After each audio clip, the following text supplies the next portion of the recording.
Good afternoon, class of 2016, our family, friends, members of the Lafayette community, and distinguished guests.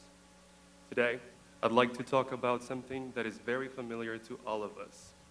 It comes in many forms, it expresses itself in many ways, but we more often than not tend to bypass it or look the other way. Today, I'd like to speak about privilege. And we all have it, in one way or another.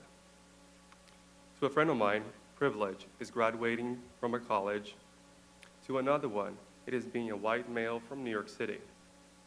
Yet, a third friend of mine thinks privilege is the idea of being comfortable. Now, I would disagree with the last notion. Comfort to me is very similar to complacency and an acceptance that circumstances shape you rather than the other way around.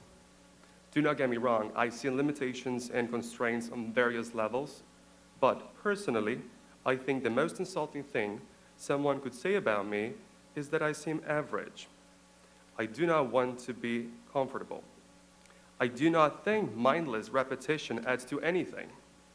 It is an overlapping nuisance, and being a nuisance is my biggest fear.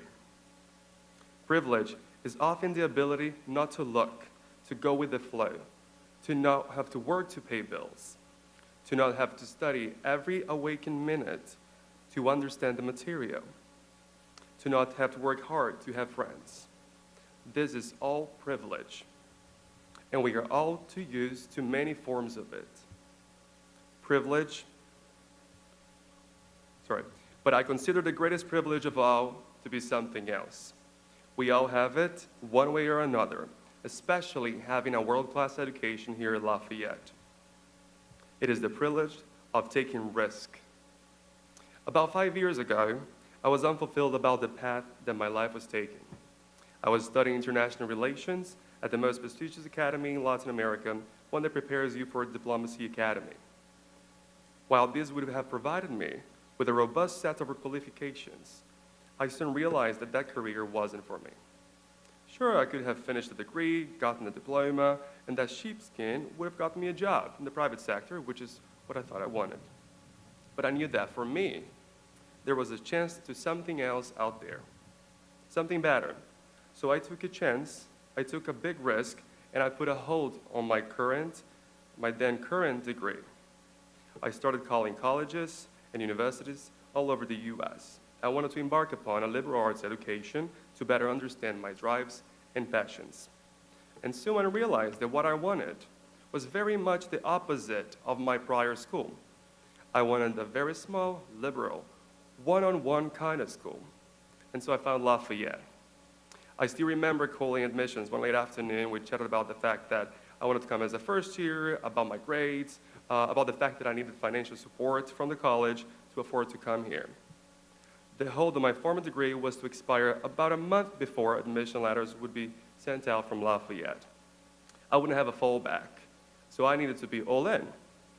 These were months I would wake up at 5 a.m. and go to sleep at 11 p.m., spending the entire day trying to master, to perfect my ACT scores, my TOEFL scores, my SAT scores, everything I could possibly do to get a better chance.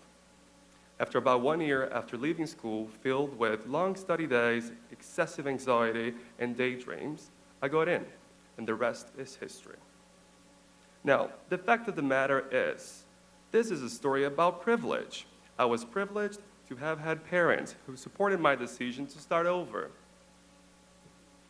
Not many get that privilege. I was privileged because I was able to read websites in English, I was able to call colleges to understand the full process, and I was privileged that my mind was not holding me back.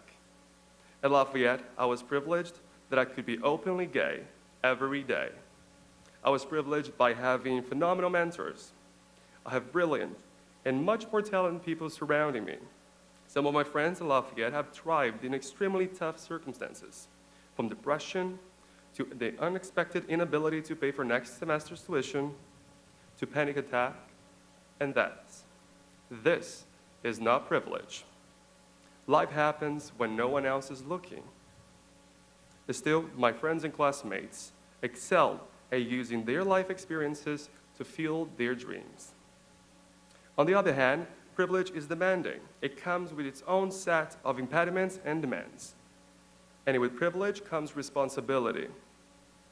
While it may be liberating, providing us with opportunities and oh, so much leeway in life, privilege may also be crippling, filling our entire bodies with anxiety about a late-night paper that has the capacity to turn all of our dreams into dust. To maintain the standards that others have set for us is at times paralyzing.